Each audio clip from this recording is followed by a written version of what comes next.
Coucou les merveilles, c'est Chloé. Je vous présente aujourd'hui l'oracle rétro qui est le dernier oracle auto-édité par Émilie Dedieu. Donc c'est sur l'univers des années 80-90. Alors personnellement, je l'avais vu circuler, voilà, j'avais vu quelques cartes et il m'avait pas attiré plus que ça en fait au niveau visuel, au niveau de l'univers. Je voyais quelque chose de très pop et c'est pas un style qui m'attire particulièrement. Donc au début, j'avais décidé de ne pas me le procurer. Et puis, en fait, c'est suite à un post sur mon groupe, la couveuse à merveille. Euh, Il y a un membre de la couveuse, d'ailleurs, voilà, Lolis, si tu passes par là, tu te reconnaîtras. Mais voilà, ouais, dans ce post, euh, j'ai pu, comment dire, toucher du doigt le fait que, enfin, ouais, j'ai pu ressentir le fait que c'était un jeu qui était empreint d'une grande nostalgie. Voilà, c'est plus qu'un jeu juste pop. C'est un jeu, ouais, plein de nostalgie, plein de souvenirs, qui du coup va éveiller aussi plein de souvenirs et donc plein d'émotions. Et ça, c'est quelque chose que j'aime énormément. Je suis quelqu'un de très nostalgique. J'adore évoquer des souvenirs d'enfance. Et en fait, c'est un jeu qui permet ça aussi.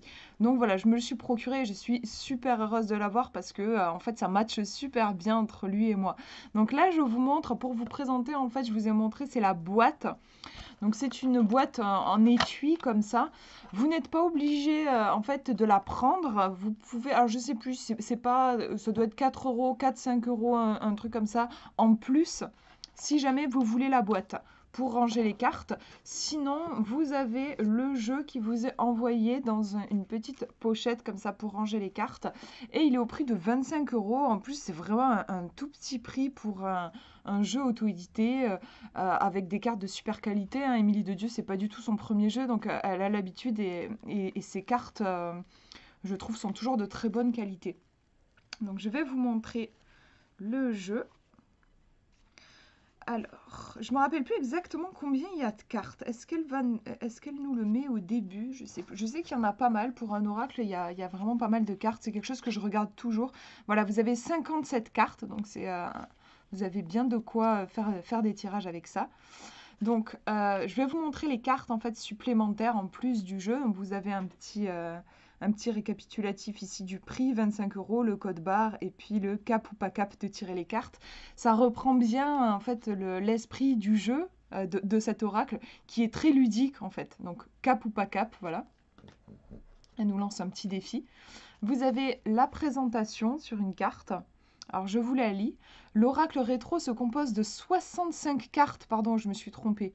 Oui, 65 cartes, dont 57 lames imaginées par mes soins. C'est parce qu'en fait, vous avez 65 au total en comptant en fait les cartes où il y a des tirages, où elle explique tout ça. Mais sinon, en effet, c'est 57 cartes au niveau des cartes qui vont vous permettre de faire des lectures.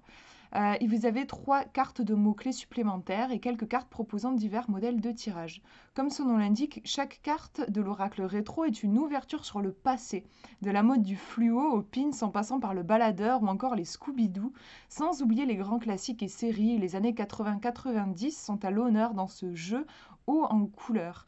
Les illustrations ornant les cartes sont volontairement pop et très colorées en écho à cette période riche en couleurs et en lumière. Ce jeu se veut simple, à la portée de tous, à l'image de ses illustrations et mots-clés. Et c'est vrai que je trouve euh, il est vraiment accessible, il est intuitif, je trouve, ce jeu. Pour jouer à l'oracle rétro, il suffit de poser une question, puis de tirer une à plusieurs cartes en guise de réponse. Pour plus de clarté, je propose des mots-clés supplémentaires. N'oubliez pas que les réponses correspondent toujours à votre niveau de conscience du moment. Si vous éprouvez des difficultés à interpréter un tirage, recommencez avec une question plus claire. De plus, d'un esprit confus résulte souvent un tirage confus. Souvenez-vous que plus on pratique, pardon, je me suis trompée. Souvenez-vous que plus l'on pratique, plus l'on progresse dans la lecture des cartes. Laissez le temps de vous approprier ce jeu. L'oracle rétro possède quelques petits secrets. Saurez-vous les trouver? Ça aussi, j'ai beaucoup aimé. Il y a plein de petits clins d'œil dans chaque carte. Émilie Dedieu a fait sur sa chaîne YouTube une présentation justement de son jeu. Et elle ne fait pas que montrer les cartes, elle explique justement, elle donne des petits secrets qu'elle a glissés dans les cartes. Donc ça peut être, si vous êtes curieux et que vous avez envie d'aller voir Je vous invite à y faire un tour. Laissez s'exprimer votre âme d'enfant, c'est maintenant à vous de jouer. Donc voilà, ça c'est pour les cartes introduction. Et après, vous avez des cartes de tirage. Vous avez le tirage de l'âme, le tirage à 3 cartes. Ce sont des cartes recto-verso. Vous avez aussi un tirage à 5 cartes. Et le tirage de vie. Où là, en gros, en fait, elle propose souvent ce genre de tirage avec ces jeux. Vous prenez en fait une carte qui va représenter la santé, l'amour, la famille, tout ça. Et après, en fait, vous allez tirer une carte par-dessus. En gros, là, les cartes jouent le rôle de significateur. Donc voilà, vous avez 1, 2, 3, 4, 5 tirages qui sont proposés. Et après, vous avez les mots-clés. Donc vous avez à peu près 4, 5 mots-clés pour chaque carte. Les cartes sont numérotées. Donc par exemple, vous voyez 0.0, origine, infini, accueil, le tout, remise à zéro, réinitialisation. Vous avez même plus de 3-4 mots-clés. Vous avez plus 6 mots-clés à peu près. Enfin, elle a bien, j'apprécie aussi, je trouve qu'il y a un vrai travail au niveau des mots-clés qu'elle nous propose. Donc voilà, vous avez ça sur 3 cartes, recto, verso. On va regarder les cartes maintenant. Alors, vous avez une tranche neutre. Au niveau de la taille, je vous avoue, j'ai pas mesuré, mais je pense que c'est à peu près de la même taille que tous les jeux que j'ai d'elle, il me semble. La qualité est toujours vraiment géniale. Les cartes glissent très très bien. Je trouve qu'elles sont bien résistantes. J'ai beaucoup brassé et joué avec ce jeu. Et il n'est pas du tout abîmé. Donc vraiment de bonne qualité. En plus pour 25 €, comme je disais, je trouve que ça vaut vraiment le coup. Donc le dos des cartes. Et je vous montre maintenant les fameuses cartes. Alors je fais une mise au point, j'espère que vous allez bien voir parce que même si j'ai pas énormément de la lumière du soleil avec moi aujourd'hui. Alors, la montre. Donc on voit bien midi 10, on n'a pas une heure pile, donc on peut imaginer par exemple qu'on avait un rendez-vous qui était prévu pour midi et ça fait 10 minutes qu'on attend. Donc en effet, on a bien l'histoire de l'attente ici. Donc à chaque fois, en fait, elle nous met le nom de ce qu'elle a choisi d'illustrer et un mot-clé qui est très bien choisi à chaque fois, je trouve, qui représente l'énergie, à quoi ça correspond. Donc ici, la série divulgatrice. Et on nous dit ici, cette carte va nous parler de révélation. Il y a des révélations qui sont en cours. Ici, le yo-yo, en effet, voilà, on a bien ce mouvement de ça, il y a quelque chose qu'on a, hop, on lance le yo-yo, il va remonter. Donc c'est bien l'idée de retour. Une carte qui peut faire référence aussi à la loi d'attraction. Qu'est-ce que j'envoie? Attention à ce que j'envoie parce que ça pourrait me revenir. On pourrait aussi avoir l'image du boomerang en fait, hein, avec cette carte. La machine à pince, j'aime beaucoup parce que ça nous plonge dans l'univers des fêtes foraines et j'adore les fêtes foraines, c'est vraiment le monde de l'enfance pour moi.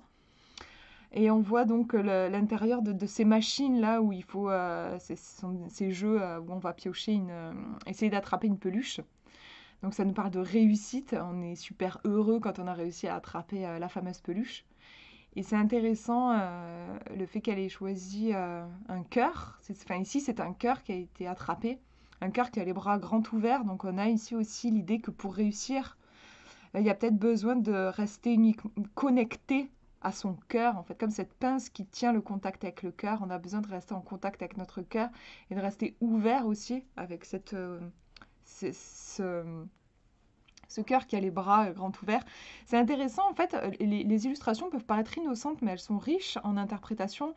On pourrait même voir plus loin, je trouve, avec cette carte, la notion de pince, donc il faut s'accrocher, et en même temps le cœur qui est ouvert. Je trouve que la réussite, c'est un savant mélange entre tenir bon et savoir lâcher prise. Savoir tenir bon sur ce qui nous tient à cœur, ne pas lâcher même quand on rencontre des difficultés, et savoir aussi lâcher prise, c'est-à-dire savoir aussi se laisser guider par la vie, et pas rester buté et enfermé dans une directive. C'est un mélange des deux, et pour moi, elle l'a bien illustré ici dans cette carte. Le journal intime, j'adore cette carte parce que j'avais beaucoup de journaux intimes quand j'étais petite et de ce genre-là en plus, très girly, très féminin avec le petit cadenas comme s'ils étaient de l'or. Voilà, il y a ce côté très précieux. Les néons qui vont symboliser bien sûr la lumière dans l'obscurité, ce qui va nous permettre de nous guider. C'est marrant, elle a pris oui, comme un truc d'affichage là. Donc par exemple, si je suis un peu paumée en ville, que je cherche à aller au Flamengo, je sais pas où il est, eh ben, le fait qu'il y ait les néons qui soient allumés, je vais pouvoir me repérer grâce à ces néons. Donc on pourrait l'apparenter aussi au phare, voilà, cette idée de je suis guidée par la lumière. On a la décapotable qui va représenter l'ego, l'image. On voit le je suis à l'arrière. Donc ouais, je cherche beaucoup à en jeter plein la vue. Il y a vraiment ici quelque chose qui se passe au niveau des apparences, mais qui au final reste superficiel, en surface. Le nom à répéter 3 fois. Alors là, c'est une référence, jus de scarabée. En fait, c'est une référence à Beetlejuice, je crois que ça s'appelle comme ça. Alors, je l'ai pas vu ce film. Je vois en fait l'affiche, mais je ne le connais pas. Et apparemment, ouais, c'est un film dans lequel vaut mieux éviter de répéter 3 fois un nom, sinon c'est un personnage qui apparaît et bon, il, il apporte un peu le chaos avec lui. Moi, ce que je connais, c'est le Candyman, qui est d'ailleurs dans les années, il me semble, 80-90, ce film. J'avais adoré d'ailleurs quand je l'ai découvert. Et le Candyman aussi, il ne faut pas prononcer son nom 3 fois devant un miroir, sinon il apparaît et il veut vous tuer. Je pense qu'enfin voilà, il y a un petit peu cette idée ici là pour faire attention. Le couteau multifonction, donc là, on a plein de potentiel. Moi, c'est vraiment cette idée-là avec le couteau suisse. L'immeuble, qui va représenter le foyer, l'endroit peut-être où on va pouvoir se sentir en sécurité. Et puis le fait que ce soit un immeuble, il y a l'idée aussi peut-être euh, je vais pouvoir voir les choses de plus haut aussi, hein. Si je suis tout en haut de l'immeuble, je vais pouvoir voir les choses de plus haut. Dans un espace où je me sens en sécurité, je vais pouvoir observer les choses. En fait, ça me fait penser à ça ici, le foyer qui va vraiment être sécurisant. Les fournitures, donc là, elle a représenté les mathématiques, on voit, et on en parle d'apprentissage, donc il va peut-être falloir être rigoureux avec cette carte. Le savon, là, ça parle de tout seul, hein, il y a vraiment l'idée il y a un nettoyage qui a besoin de se faire. Les cartons, donc là, on est en plein, peut-être déménagement, ou peut-être que juste on déménage, oui, si, j'allais dire, on déménage peut-être juste une chambre. Enfin, moi, quand j'étais petite, je sais que des fois, je changeais de chambre avec mes frères et sœurs, ça peut être ça, mais en fait, là, je vois qu'il y a le salon et tout, donc ouais, enfin, en tout cas, on déménage, on bouge. Il y a des choses qui sont en mouvement ici. Le ballon sauteur, avec la notion d'équilibre, ouais, va bien falloir, pour réussir à tenir sur ce ballon, bah, il va falloir rester bien concentré et ne pas mettre tout son poids d'un seul côté. La photo souvenir ici qui nous montre un mariage, donc il y a l'idée d'une union ici, c'est la carte qui va représenter l'union, le partenariat. Le baladeur qui nous évoque le lâcher-prise, tout ce qui est, ouais, je me mets dans une bulle en fait aussi peut-être, et ça me permet ouais, c'est vrai que la musique fait beaucoup de bien, et si je me prends la tête, enfin moi personnellement quand j'ai des soucis, il y a certaines musiques qui ont le don de m'aider à lâcher prise, ça me permet de me mettre dans une bulle, donc là c'est un petit peu l'univers ici. La princesse emprisonnée, donc là on est dans l'univers un peu des jeux vidéo de l'époque, où il y a voilà, cette fameuse princesse qu'il va falloir délivrer. Donc il y a peut-être il y a besoin, ouais, peut-être de s'émanciper, hein, avec l'idée de la princesse aussi qui a besoin d'aide, et finalement ben, on incarne le héros du jeu vidéo, donc est-ce qu'on se libère pas nous-mêmes aussi finalement? La princesse pourrait être juste une sorte de projection du personnage. Le message d'échec, alors vraiment, ça m'évoque beaucoup de souvenirs. Je me souviens de ce message d'erreur qui s'affichait, ça faisait POM! Et il y avait cette fenêtre-là qui se... plus que dédoublée d'ailleurs, on en avait partout. Et donc là, ouais, il y a quelque chose qui bloque, clairement, avec cette... C'est très explicite, le jeu est vraiment très explicite, je trouve. La cassette déroulée, ça aussi, je m'en souviens bien, des moments où j'écoutais la musique et il y avait le fil enfin la cassette buguait et quand je regardais le fil s'était plié, il fallait tout dérouler et tout remettre. Bon voilà, là on est vraiment dans en effet la confusion, il y a quelque chose qui s'embrouille. Les sneakers, donc là c'est la carte qui représente la femme. Vous avez aussi une carte qui va représenter l'homme, donc c'est des cartes qui peuvent être utilisées comme signifiants pour vous représenter. Mais sinon c'est aussi une carte qui va représenter là tout ce qui est l'énergie yin, donc féminine, réceptive, voilà, l'accueil. Là on a le doigt magique, donc référence à E.T. qui vient nous guérir, qui vient peut-être pointer du doigt aussi quelque chose qui a besoin d'être soigné. Créatures de la nuit, là on est avec les gremlins qui dévastent tout, qui font plein de conneries et qui surtout ne supportent pas la lumière aussi du jour. Donc il y a l'idée aussi que l'ombre, l'ombre c'est un peu l'ombre chez Jung en fait. L'ombre, c'est les endroits de la psyché où on n'apporte pas de lumière. À partir du moment où vous les mettez en lumière, bah, ce n'est plus de l'ombre en fait. On a apporté de la conscience dessus. Donc il y a tout un travail là-dessus qui est super intéressant. Alors, la myrrhe, ça j'ai jamais connu moi, mais j'ai vu dans dans des films qui représentaient, enfin qui se déroulaient pendant les années 80-90. J'ai déjà vu cette image-là. Donc là, c'est la coupure, l'interruption d'un programme. Le kaléidoscope qui va projeter, oui, des illusions, ces trucs assez euh, fabuleux. Enfin, c'est vachement beau. Il y a un côté hypnotisant même d'ailleurs, je trouve. Mais ça reste une illusion. Le clin d'œil, ici, qui va nous parler de confiance, d'assurance. Le coiffeur, donc là, on est vraiment dans le changement qui est en cours, en fait. On va, on a la tête dans le truc, là, dans la machine, on ne sait pas encore à quoi on va ressembler, mais la femme, elle a l'air plutôt confiante. Je pense qu'elle fait confiance à son coiffeur ou à sa coiffeuse. Et sûrement qu'elle avait besoin de changement, et donc voilà, elle est dans cette dynamique-là. Les cartes racontent vraiment des histoires, hein, vraiment, j'adore. Là, vous avez le fan, l'obsession. Donc, c'est intéressant, l'idée des CD, des disques, le truc qui tourne comme un disque rayé, ça peut penser à ça. Et ouais, l'obsession, ça peut être une pensée qui vous obsède, vous n'arrivez pas à passer à autre chose, il y a quelque chose qui revient sans arrêt, en fait, comme un fan déchaîné qui va harceler tout le temps son idole. Là, il y a quelque chose c'est l'inverse du lâcher prise, quoi, on n'arrive pas à lâcher.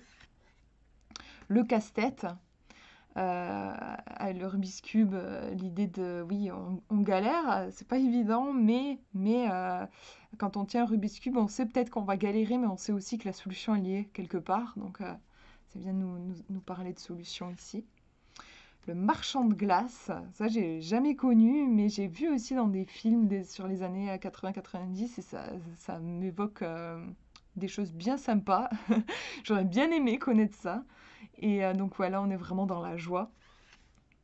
La carte routière, ça j'ai bien connu mes parents qui déroulaient ce truc énorme sur le pare-brise là. Enfin, c'était vraiment, ça prenait beaucoup de place. Donc là, ouais, va falloir prendre une décision. Est-ce on continue? Est-ce qu'on fait demi-tour? Est-ce qu'on va à droite, à gauche? Il y a un truc peut-être qui a besoin d'être revu, redirigé. L'aérobic. Donc là, on est vraiment dans l'énergie, on est dans l'effort même. Les rollers, le déplacement. Les feuilles auto-adhésives, donc là, c'est les fameux petits post-it. Donc là, elle a rattaché ça au pardon. C'est intéressant, l'idée que c'est vrai que parfois, les excuses, par exemple, sont peut-être plus faciles par écrit, ou même quand on s'est brouillé, enfin quand il y a eu beaucoup d'émotions, parfois il n'y a que l'écriture qui peut permettre de s'approcher de la personne. Donc voilà, ici, elle a choisi de relier les post-it au pardon. Le bracelet brésilien, donc, qui nous parle d'amitié. Le Game Over avec le jeu, voilà, qui, bah oui, là on nous parle de la mort, le personnage est mort, il y a quelque chose qui prend fin, il va falloir, qui dit Game Over dit proposition d'une autre partie, c'est intéressant la métaphore, est-ce que je suis prêt à me relancer dans une autre partie ou est-ce que j'ai les yeux défoncés parce que ça fait déjà 10 parties que je fais et que j'en ai marre et j'ai besoin de faire une pause et de me changer les idées. Donc voilà, là ça peut être intéressant de voir, bah, peut-être qu'il y a quelque chose qui se termine dans ma vie. Est-ce que j'ai envie de me relancer tout de suite sur la piste? Peut-être que j'ai besoin de vacances aussi, de me changer un peu les idées avant de me relancer dans quelque chose. En tout cas, la mort est quand même très reliée à l'idée de renaissance aussi. Le film intemporel, donc là la carte nous parle de temps. Ici, c'est un clin d'œil au film Retour vers le futur, pardon. Euh, ouais, donc ça va évoquer le temps et pour moi, il y a une connotation quand même très passée. Parce que dans le film, par exemple, le personnage reste, ça se passe dans le passé. Il y a vraiment cette idée-là. Et puis les cassettes aussi, je me souviens, il fallait tout le temps les rembobiner là. Et voilà, c'est cette idée il faut rembobiner le truc. Donc, retour. Il y a vraiment cette idée pour moi, c'est vraiment le passé, cette carte. La cocotte en papier, ici, qui nous parle de tristesse, parce que, je sais pas si vous arrivez à lire, mais sur la cocotte, on est tombé sur tu es stupide. Donc là, on a quelque chose qui est douloureux. On a une espèce de jeu d'enfant, mais qui peut tourner mal. Une sorte de cruauté, d'ailleurs, que les enfants peuvent avoir entre eux. C'est intéressant, je trouve, parce que bon, c'est une carte qui évoque la tristesse et qui nous montre aussi que la vie est un jeu et que oui, même si ça fait mal, c'est peut-être pas si grave que ça, en fait. C'est peut-être juste une maladresse d'enfant. En fait, là, je pense à le tu es stupide sur le.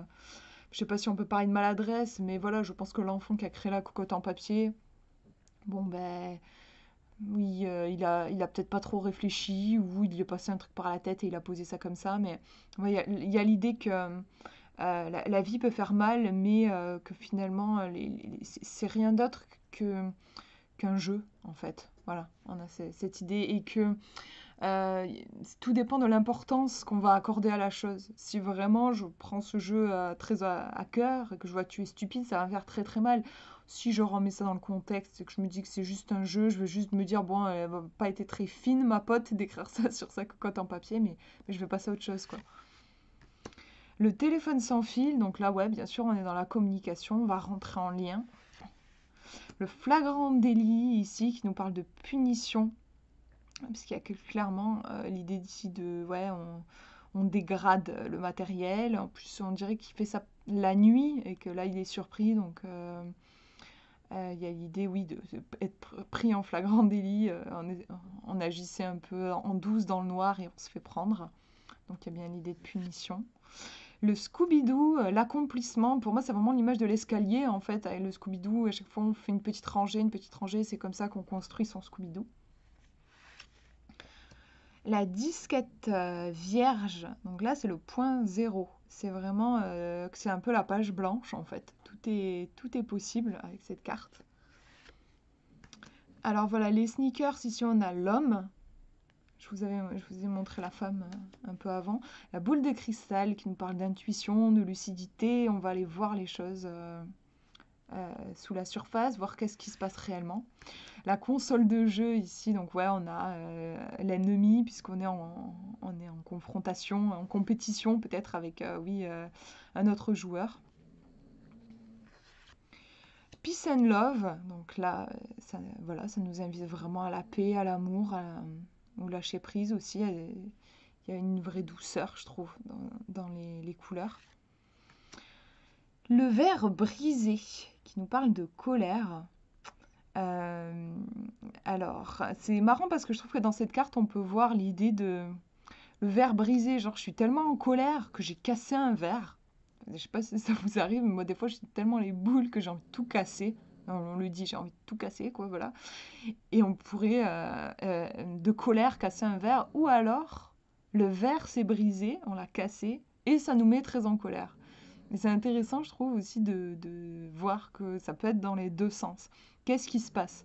Est-ce que je suis stimulée par quelque chose qui me met en colère ou est-ce que je me suis très en colère et j'ai besoin de l'exprimer? Je trouve que c'est intéressant.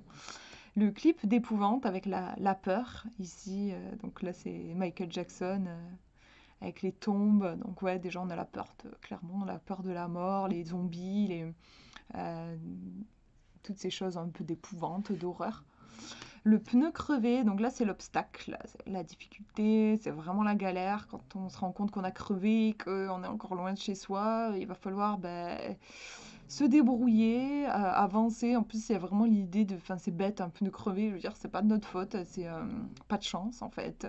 On a roulé sur un clou, une épine, un truc, et voilà, pas de chance, mais c'est plutôt une carte qui va nous inviter, je pense, à continuer en fait, hein, malgré les difficultés. Justement, les trucs un peu hasardeux, les bâtons dans les roues, on pourrait dire aussi. Euh, Continuer. Le cadeau empoisonné, là, on a la référence à ça avec le clown qui offre le ballon, le fameux ballon rouge. Donc là, on nous parle de mensonge, on a de la manipulation, on a de la... Ouais, on a même un petit côté, ça me fait penser au diable dans le tarot, on a un personnage qui essaye de séduire, le clown qui essaie de séduire l'enfant, et en fait c'est pour le dévorer. Donc ouais, on a une idée de voir derrière les apparences aussi. D'ailleurs, le cirque, c'est beaucoup d'apparences, je trouve, donc ça correspond bien aussi. Là, on a le casque qui nous parle de protection, en effet, il va venir nous protéger en cas de chute. Les doigts croisés, donc là c'est le souhait, il y a l'idée de ouais je croise les doigts, j'espère vraiment que ça va le faire. Je, ouais je désire profondément quelque chose, on a cette idée ici. Le jeu des sept familles, j'adorais, je jouais beaucoup à ce jeu quand j'étais petite, donc là ouais, ça nous parle de famille, de clan, famille d'âmes, avec qui est-ce que je me sens à l'aise. Dans les jeux de cette famille, moi il y avait toujours une famille qui était ma préférée, je voulais tout le temps la voir, et une que j'aimais moins. C'est intéressant aussi, je trouve, de voir dans la vie quelles sont les familles qu'on aime, les familles avec lesquelles on va se sentir à l'aise. Bon, moi par exemple, je sais que c'est les familles d'auto-entrepreneurs, les familles d'artistes. J'ai plus de mal avec la famille des gens cartésiens, par exemple. Voilà, et il y a d'autres gens, ça peut être l'inverse, ou ça peut être totalement autre chose. Enfin, c'est intéressant, je trouve, de réfléchir sur ça. C'est une carte qui nous invite à explorer ce monde-là. Là, on a le pins qui nous parle d'amour, où on va montrer un peu avec les pins ce qu'on aime. Donc ouais, pour moi aussi, il y a l'idée des centres d'intérêt. Moi, l'image m'évoque qu'est-ce que j'aime dans la vie et de me rapprocher encore plus de ces choses-là. Les bonbons, là, c'est vraiment l'abondance. Euh, le, je trouve, enfin, pour moi, il y a forcément la notion de plaisir aussi.